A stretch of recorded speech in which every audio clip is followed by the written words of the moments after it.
주일을 보내고 목사는 항상 다음 날부터 다음 주일에 어떤 설교를 준비하여 성도들에게 말씀을 전할까 라고 하는 것으로 묵상하게 됩니다.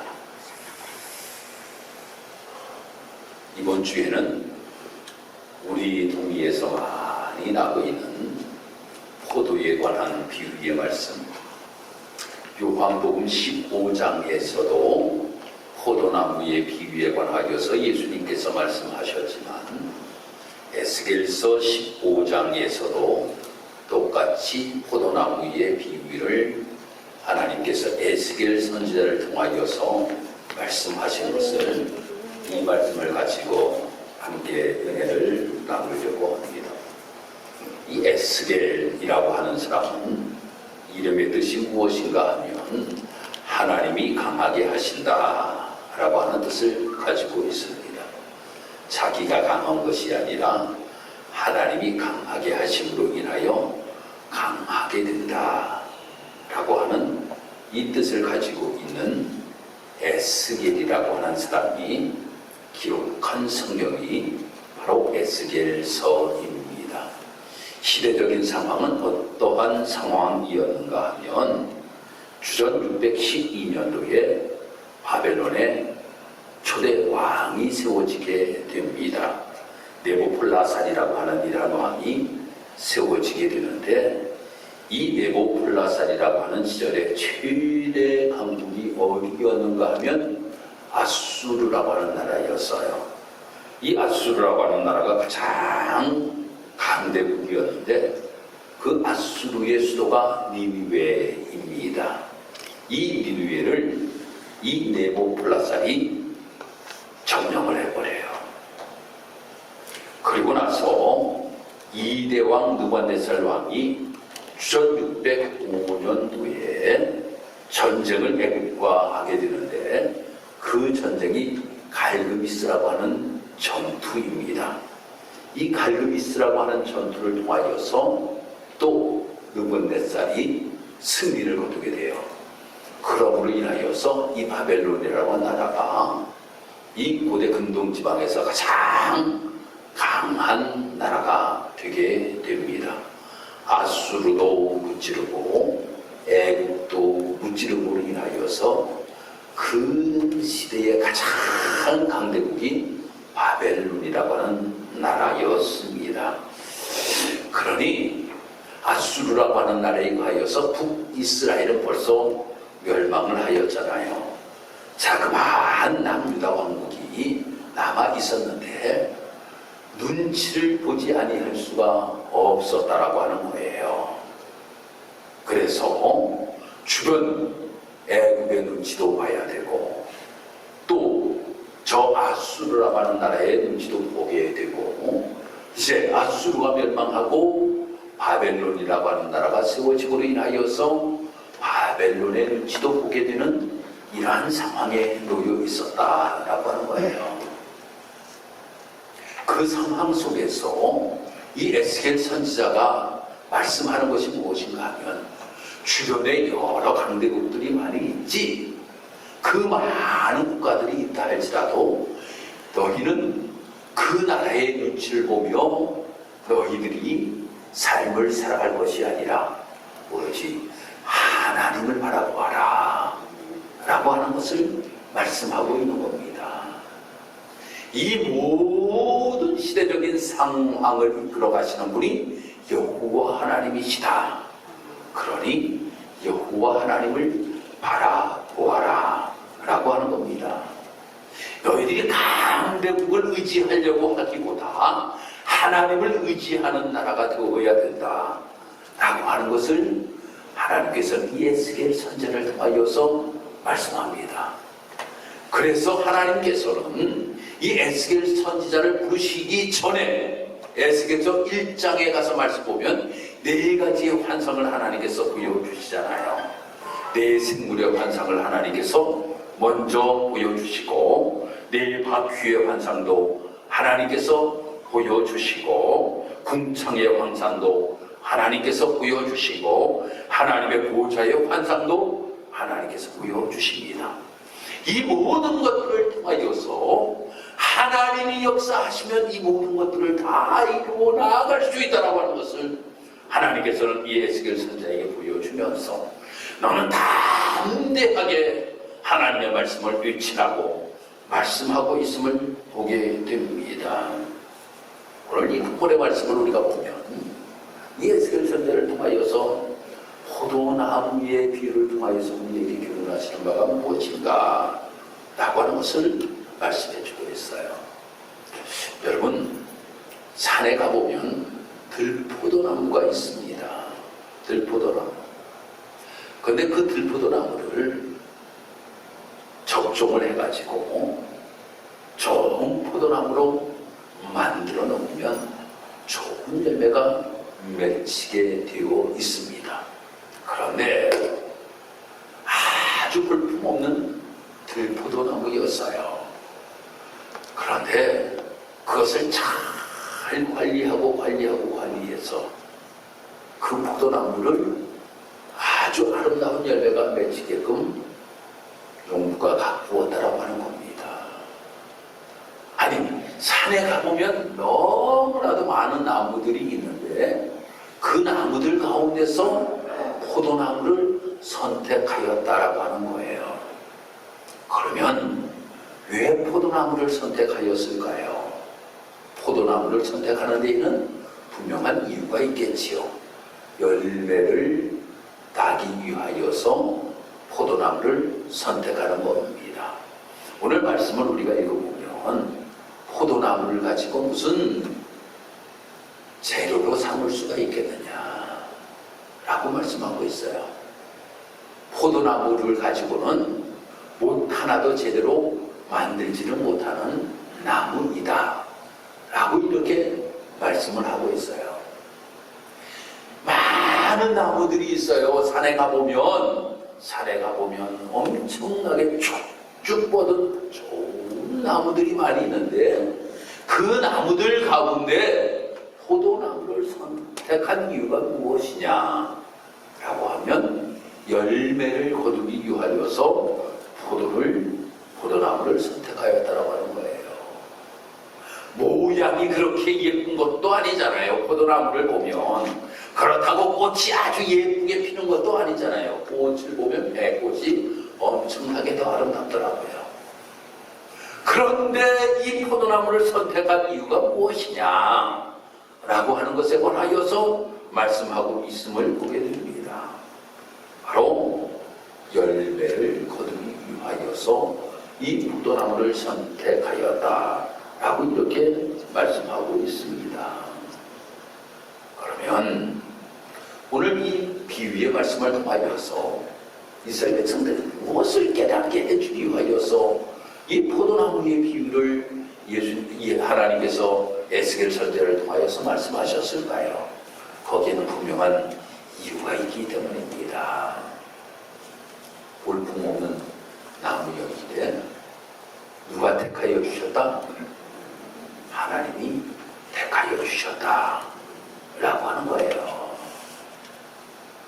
많고 많은 나무가 있었는데 그 중에서 포도나무를 선택하였다라고 하는 것은 많은 민족이 있었는데 이스라엘 민족 너희들은 내가 택하였다라고 하는 거예요. 내가 택하였다. 그러니 하나님이 선택하였으니 그 은혜를 잊지 말고 삶을 살아가야 된다 라고 하는 것에 관하여서 말씀하고 있는 것입니다.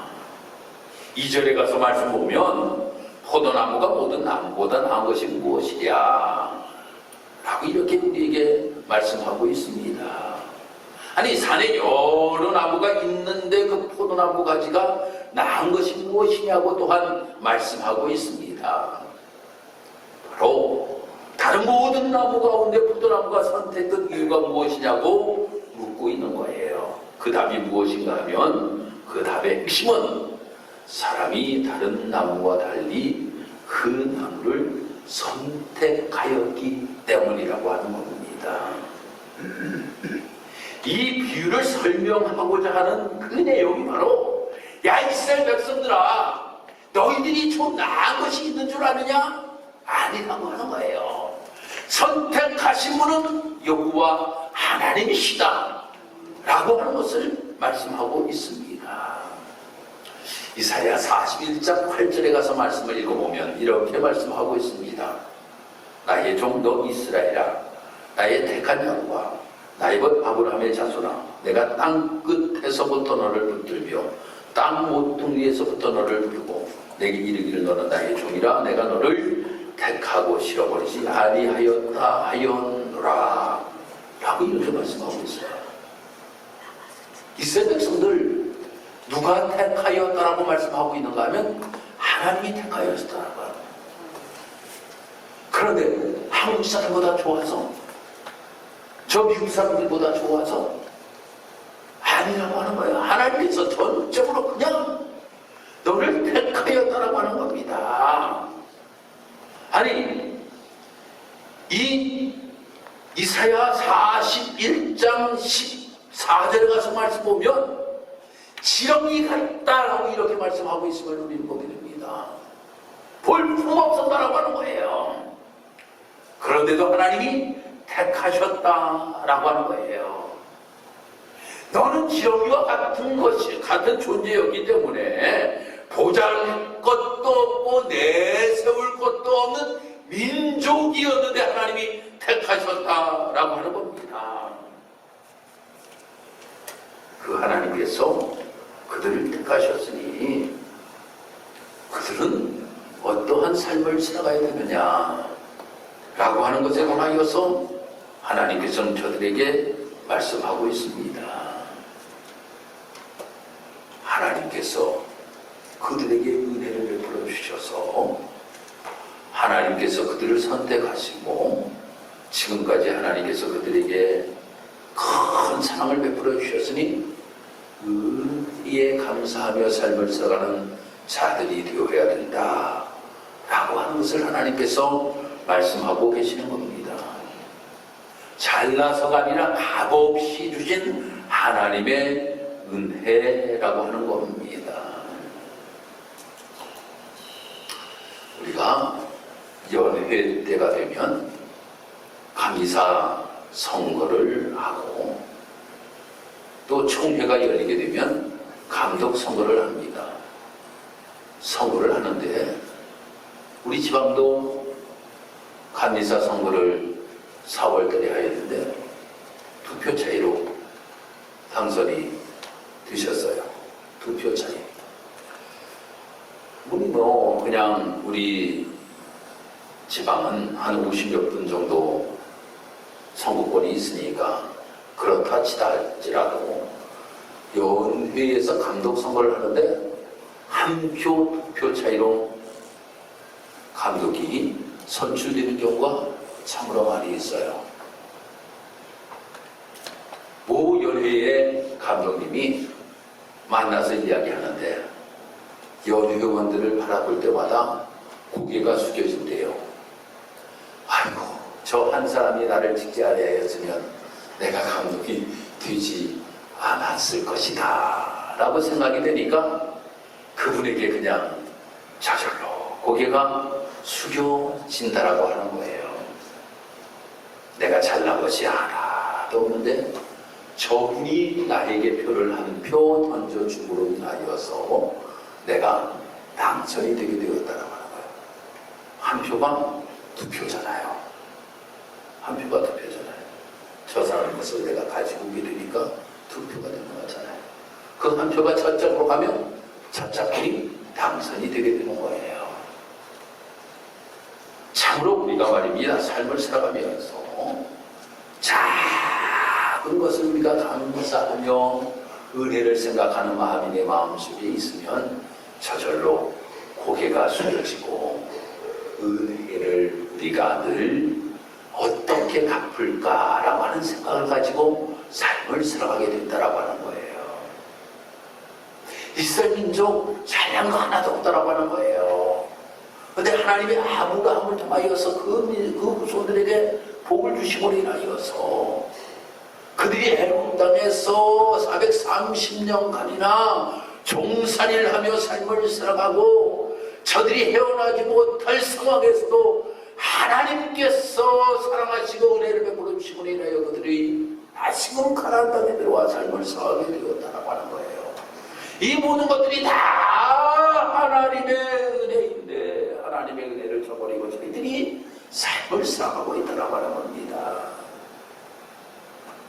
사랑하는 성도 여러분, 우리를 향하여서 말씀하심이 똑같습니다.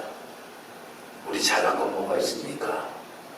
가만히 들여보면 우리는 너무나도 잘난 것이 하나도 없는데 하나님이 나를 택하여 주셔서 내가 하나님의 자녀로 이 땅에서 삶을 살아가게 되었다라고 하는 거예요.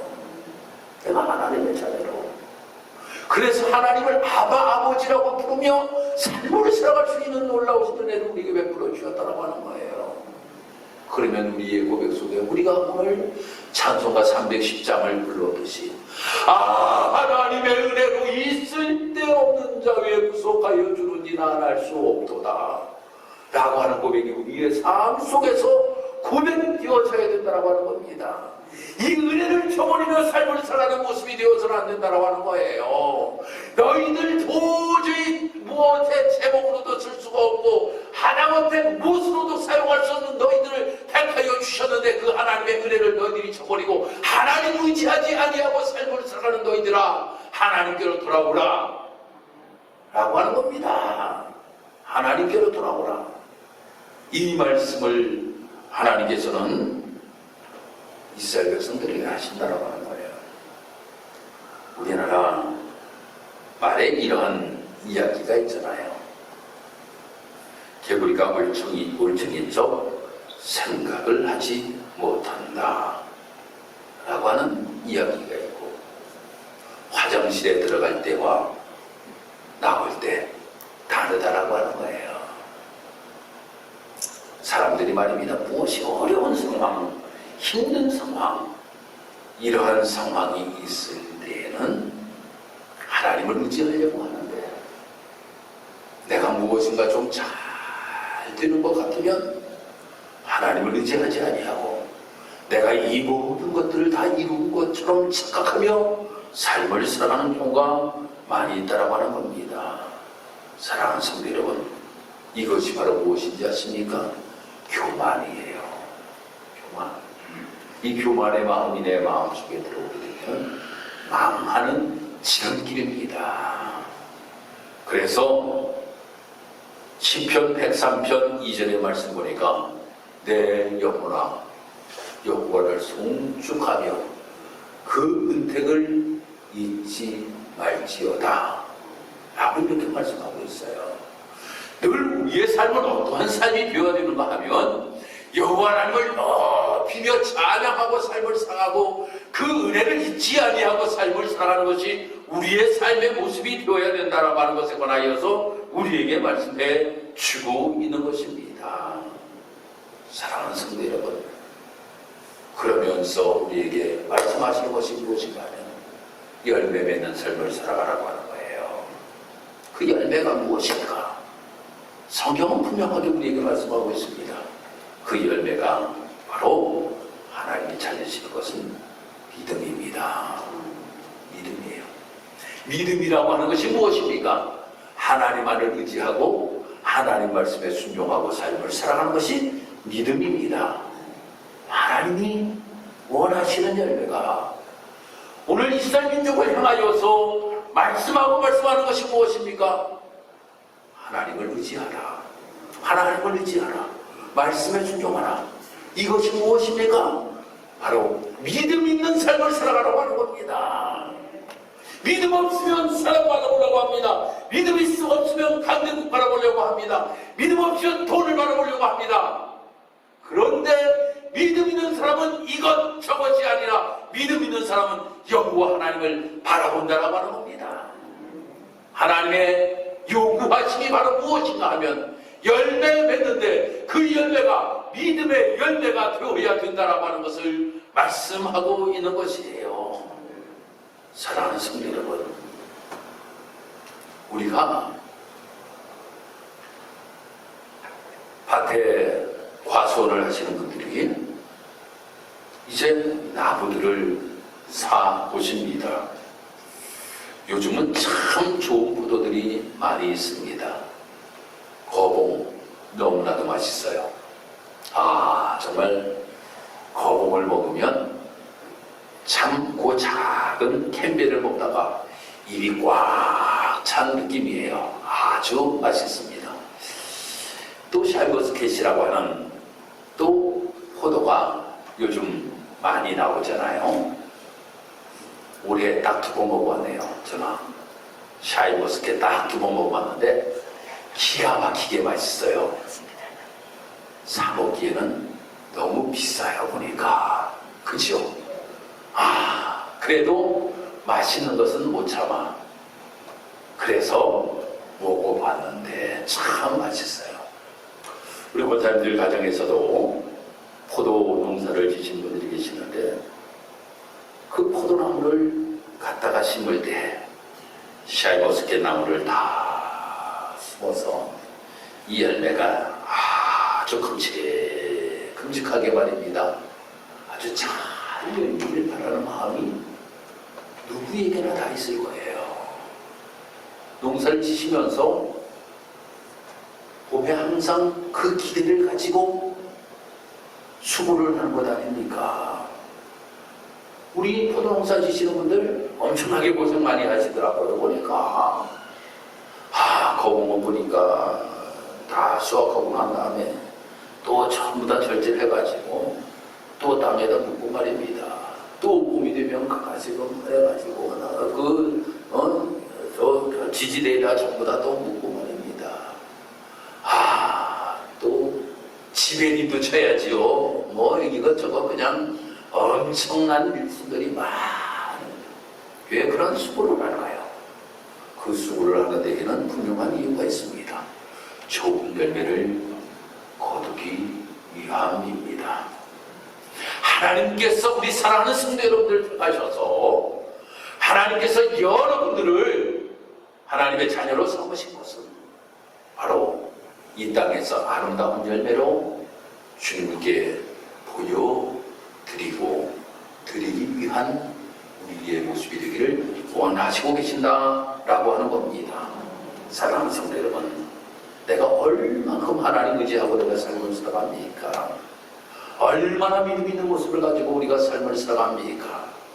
나를 한번 뒤돌아볼 수 있는 우리의 모습이 되어야 될 줄 믿습니다.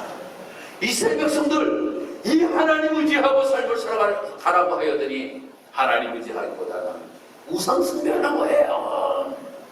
우상숭배. 하나님 의지하기보다는 저 애국을 의지하는 겁니다. 이 모습을 보고 너무나도 마음이 아프셨다라고 하는 겁니다.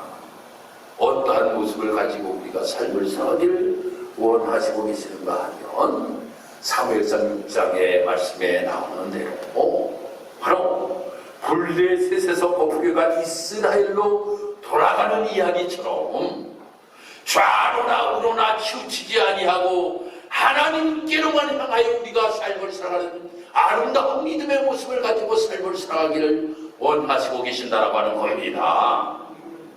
이 모습이 우리 사랑하는 성도 여러분들을 주님의 이름으로 축복합니다. 삶 속에 내가 좋은 일이 있어도 하나님 바라봐야 됩니다. 힘들고 어려워도 하나님 바라봐야 됩니다.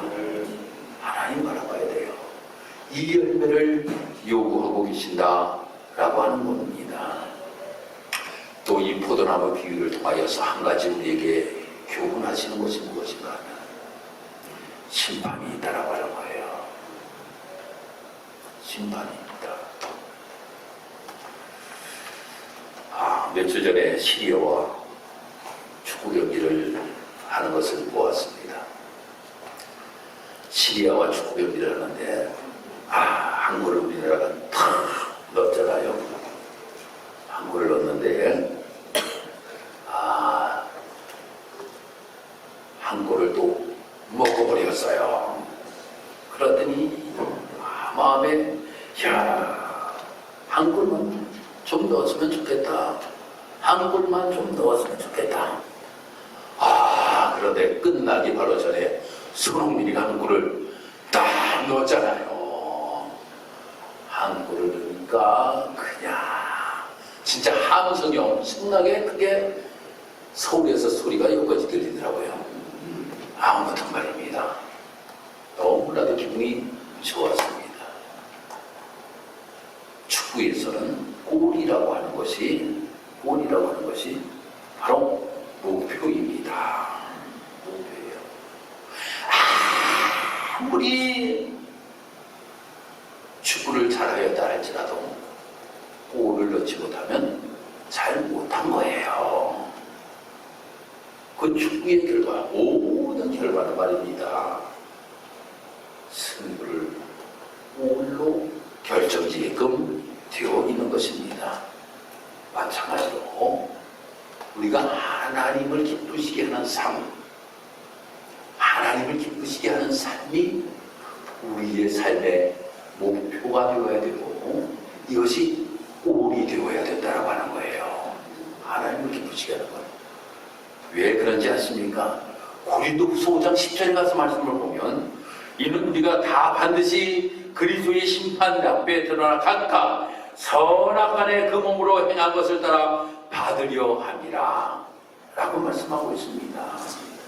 이 말씀은 바로 무슨 말씀인가 하면 인생은 현세가 전부가 아니라고 하는 겁니다. 내세가 반드시 존재하더라고 하는 겁니다. 그 내세에는 공평이라고 하는 것이 이루어지게 된다고 하는 거예요. 이 세상은 공평하지 못하잖아요. 너무 공평한 것 같아도 공평하지 못한 것이 이 세상입니다. 그런데 하나님의 나라는 공평합니다. 공의로우신 하나님이십니다. 그 하나님께서 심판하시는데 정확하게 하나님을 기쁘시게 한 자, 즉 믿음을 가지고 삶을 살아간 자, 믿음 없이 삶을 살아간 자, 우상 숭배하고 세상만 섬기고 삶을 살아간 자, 에게는 심판이 있게 된다고 하는 거예요. 심판.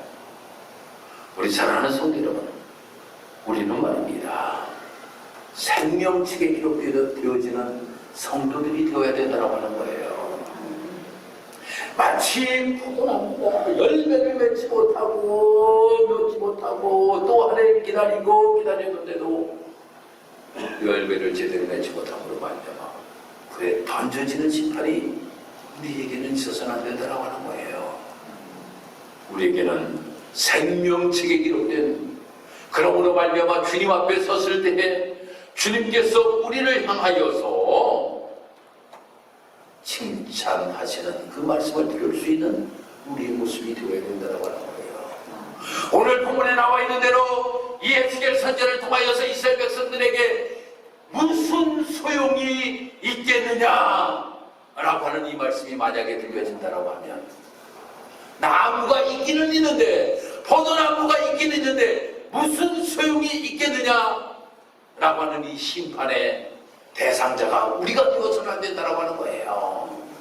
착하고 충성된 점, 잠잘하였다. 얼마나 고생하였니? 믿음을 지키느라 참으로 고생하였다. 코로나 시대에도 믿음 지키며 삶을 살아가려고 고생하였다.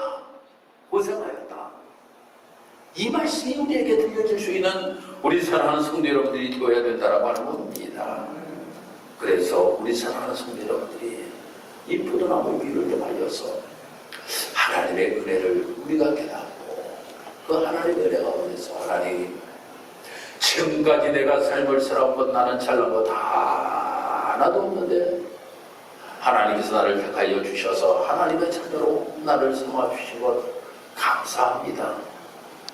라고 하는 이 고백을 하나님 앞에 드리는 우리의 모습이 되기를 바라고 또한 아름다운 믿음의 열매 어떠한 상황 속에서도 아름다운 믿음의 열매 할렐루야 아멘. 크게 한번 해보세요. 할렐루야 그래요.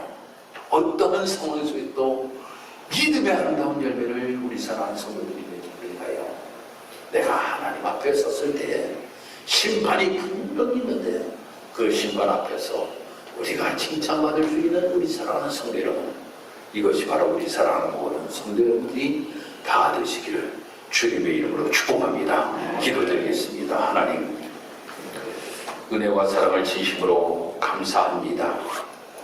주의 은혜 가운데 오늘도 하나님의 전에 나와 예배하며 이 에스겔 선지자를 통하여서 포도나무의 비유를 통하여서 교훈하시는 바를 우리가 다시 한번 깨달을 수 있도록 하나님 인도하신 것 감사합니다. 많은 나무 중에서 포도나무를 선택하신 것, 그것은 하나님의 은혜입니다.